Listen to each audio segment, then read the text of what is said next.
ഇന്ത്യയും ബ്രിട്ടനും ഇന്ന് സ്വതന്ത്ര വ്യാപാര കരാറിൽ ഒപ്പിടും. 4 വർഷങ്ങൾ നീണ്ട ചർച്ചകൾക്ക് ശേഷമാണ് കരാർ യാഥാർത്ഥ്യമാകുന്നത്. ഇന്ത്യയിൽ നിന്നും കയറ്റുമതി ചെയ്യുന്ന 99% വസ്തുക്കൾക്കും ബ്രിട്ടൻ തീരുവ ഒഴിവാക്കും.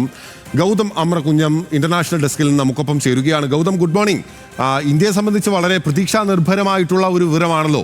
99% നികുതി ഒഴിവാക്കുന്നതിലൂടെ ഇന്ത്യയിലെ കൂടുതൽ ഉൽപ്പന്നങ്ങൾ, പ്രത്യേകിച്ച് നമ്മൾ ഈ മേക്ക് ഇൻ ഇന്ത്യ ബ്രാൻഡിംഗ് ഒക്കെ ഉൾപ്പെടെ ലോകത്തിന് മുന്നിൽ അവതരിപ്പിക്കുന്ന ഒരു സമയത്ത് നമ്മളെ സംബന്ധിച്ച് അത് ഗുണകരമാകും, നമ്മുടെ സമ്പദ് വ്യവസ്ഥയ്ക്കും അനുകൂലമാകും അല്ലേ? Milind, good morning. തീർച്ചയായിട്ടും നമുക്ക് ആ രീതിയിൽ വേണം ഇപ്പോൾ ഈ കരാറിനെ വിലയിരുത്തുന്നതിന് വേണ്ടി. കരാർ ഇന്ന് ഒപ്പിടുമെന്നാണ് പ്രതീക്ഷിക്കപ്പെടുന്നത്. പ്രധാനമന്ത്രി ഇതിൻ്റെ ഭാഗമായി ഇപ്പോൾ UK എത്തിയിട്ടുണ്ട്. 2021 ഇതുമായി ബന്ധപ്പെട്ടുള്ള ചർച്ചകൾ ആരംഭിക്കുന്നത്. അന്ന് ബോറിസ് ജോൺസണുമായി നടത്തിയ ചർച്ചകൾക്ക് ശേഷം 2022 മെയ്യോടുകൂടി ഈ കരാർ ഒപ്പിടുമെന്നുള്ളതായിരുന്നു ആദ്യം പുറത്തു വന്ന റിപ്പോർട്ട്. എന്നാൽ പിന്നീട് അത് പല കാരണങ്ങളാൽ നീണ്ടുപോവുകയായിരുന്നു. തെരഞ്ഞെടുപ്പുകൾ നടന്നു ഇരു രാജ്യങ്ങൾക്കകത്തും, അതോടൊപ്പം തന്നെ ഭരണമാറ്റങ്ങളുണ്ടായി. അപ്പോൾ ആ സാഹചര്യങ്ങളൊക്കെ വെച്ചാണ് ഈ കരാറുമായി ബന്ധപ്പെട്ടുള്ള തുടർ ചർച്ചകളും മറ്റ് ഒപ്പിടുന്നത് ഉൾപ്പെടെയുള്ള നടപടികളിലേക്ക് കടക്കാൻ വൈകിയത്. പക്ഷേ ഇപ്പോൾ നമുക്ക് ലഭിക്കുന്ന വിവരമനുസരിച്ച് ഇന്നിപ്പോൾ പ്രധാനമന്ത്രി UK-യിലുണ്ട്.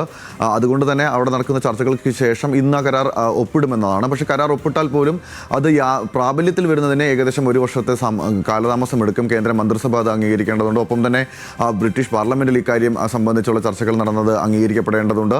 അപ്പോൾ അത് പ്രാബല്യത്തിൽ വരാൻ 1 വർഷം എടുക്കും. പക്ഷേ ബിനിൽ സൂചിപ്പിച്ച പോലെ പ്രാബല്യത്തിൽ വരികയാണെങ്കിൽ അത് ആഗോള വിപണിയിലേക്ക് ഇന്ത്യയുടെ വസ്തുക്കൾ എത്തിക്കുന്നതിന്, അല്ലെങ്കിൽ അത് വിപണനം ചെയ്യുന്നതിന്, അതിൻ്റെ വ്യാപാരവുമായി ബന്ധപ്പെട്ട ഒരു പുതിയ വിഹായസ് അല്ലെങ്കിൽ പുതിയൊരു വാതായനം നമുക്ക് തുറന്നു ലഭിക്കുകയാണ്. അതിലൂടെ നമ്മുടെ വിപണി സജീവമായി തന്നെ ലോക വിപണിയിൽ ഇടം പിടിക്കുന്ന തരത്തിൽ, പ്രത്യേകിച്ച് ബ്രിട്ടീഷ് UK-യിൽ ഉൾപ്പെടെയുള്ള വ്യാപാര കേന്ദ്രങ്ങളിലേക്ക് അല്ലെങ്കിൽ വ്യാപാര സമൂഹത്തിലേക്ക് നമ്മുടെ ഉൽപ്പന്നങ്ങൾ എത്തുന്നു. അതും ഒരു തരത്തിലുള്ള ഇറക്കുമതി തീരുവയും ഇല്ലാതെയാണ് നമുക്കത് ബ്രിട്ടനിൽ ഇറക്കാൻ കഴിയുക എന്നതാണ് ഏറ്റവും പ്രധാനപ്പെട്ട കാര്യം. അതിന് പകരമായി ബ്രിട്ടനിൽ നിന്നുള്ള 85% ഉൽപ്പന്നങ്ങൾക്ക് ഇന്ത്യയിൽ ഇറക്കുമതി നടത്തുന്നതിനുള്ള തീരുവകളും ഇല്ലാതാക്കും. അതോടെ ഡ്യൂട്ടി ഫ്രീ ആയി മാറും ബ്രിട്ടീഷ് ഉൽപ്പന്നങ്ങൾ എന്നതും ഏറ്റവും ശ്രദ്ധേയകരമാണ്. അതായത് 2 രാജ്യങ്ങളും പരസ്പരം ആഗോള മാർക്കറ്റുകളായി മാറുന്നതിന് വേണ്ടിയിട്ടുള്ള ഇടപെടലാണ് നടത്തിയിരിക്കുന്നത്. അതുമായി ബന്ധപ്പെട്ടാണ് കരാർ.